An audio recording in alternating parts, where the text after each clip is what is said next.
from fabio, and this work, the authors of this work are Rosa and Samantha Donatempo, that come from the Catholic University of Milan, and Caroline Baden, that come from Health Science University of Portland, Oregon. Yes, you know, all you know.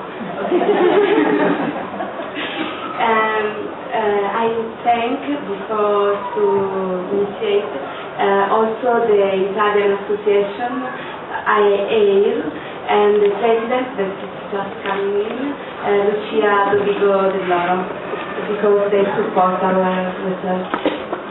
Okay. Currently, there are few structural proposals for cognitive intervention in Rett syndrome. Besides some RS theoreticians, hypothesize that the behaviors that are neurologically driven are not open to modification. So, despite these claims, this study has two aims. The first aim is to show, with a pre-test, post-test research, clinical research design, that RS girls can reach higher developmental levels in cognitive areas than those widely known in literature. The second aim is to illustrate the basic principles and methodology of cognitive empowerment in RS girls. So I start with the first part that is related to the first aim, to show the pre-test, post-test research design. I start with some literature about this. I remember, I don't know who was present yesterday, but Janine Lassalle yesterday said the same things that we are going to tell, because she speaks about the role of environmental factors in changing the mind of RS girls. So, Battista et al. Uses the eye-gaze technology to verify whether RS girls are able to respond to simple verbal instructions, recognize and match objects, and categorize similar objects. The results show that RS patients can benefit from this type of technology. In another work, Fabio, Donatempo, Antonietti, and Baden, RS girls executed an attentional task in which a complex stimulus was shown, followed by individual stimuli, presented with the distractors. RS girls' results show that RS girls can learn to discriminate not only simple stimuli, but also complex ones. And also from this research, the important role of stereotypy emerged, because when a girl is applied in a stereotypy like mounting, clapping, and so on, in that moment it is difficult to learn anything, because when she starts implied in this type of stereotypy, feedback is created inside from her body that give her information, and so it is created an internal loop that can prevent the child to understand, that can prevent the child to codify any information. So the same results we obtain in another study, Fabio, Antonietti, Castelli, Marchetti, in which again RS girls executed well attentional tasks in which simple and complex stimuli were presented. But now I go more in depth to present the precise aims of this study.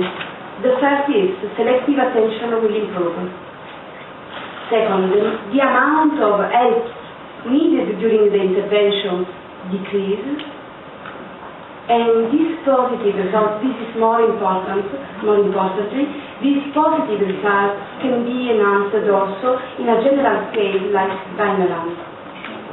So, with regards to the method, 12 girls aged from 5 to 26 with Rett syndrome participated in the study. All the girls were in the post-regression phase of the disorder. In table 1, in this table you can see age, mental age, and Wiener score.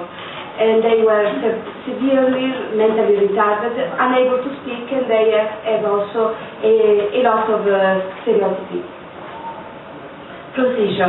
The general plan is with a pre-test training, post-test 1, training again, post-test 2.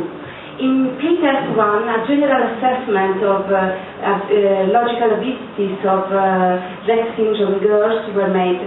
So we score postage, but the more important are binary score. The researcher counted the minutes of selective attention of the girls and recorded the number of reinforcements in 10-minute session during the intervention. In training, in the training phase, training was made with teachers, parents, and individual training, daily training with educators. As you can see, in post-test 1, the pre-test scores were repeated. In training, we repeat the training. In post-test 2, post-test 1 was 3 months later, and post-test 2 was 6 months later. This is an example of when we measure attention. To decrease stereotypy, physical containment of stereotypy took place in a friendly way through an embrace by putting an hand on the girl's hand to increase her attention to external stimuli and to decentralize her from her body. As I mentioned before, it is important to have the attention. Later, I will show again this type of methodology. The coded parameters were the second of selective attention, the numbers of reinforcement in 10 minutes interval, and Wiener scores. Results. In this table you can see minutes of selective attention and the increase medium, means and standard deviation for each parameter. You can see that they increase, and you can see also that the number of reinforcements decrease. But I think it's better to see graphs. Yes. In this graph we have the general mean of the girls, starting point 3 months later and 6 months later with reference to the minutes of selective attention. Here there is presented an example of one of the girls, and we can see that the trend is positive, but it is not linear. Number of reinforcements decrease, this is the mean, and with reference to this parameter, the variable phases show significant statistical effects. With reference to Wiener score, again, we ANOVA repeated measure design, 3 phases, the first, second, and third, 4, 5 areas of Wiener or surprise. So variable phases show significant statistical effects. Also the variable area related to the different areas of Wiener show again statistical effects. These results suggest that there are significant differences between the areas of Wiener, as we can know, daily and motor skills are less developed than socialization and communication skills. So, conclusion. This work confirms that it is possible to modify girls' cognitive processes with reference to attention, but also with reference to memory and also. There are many costs in this intervention in terms of time, energy and patience.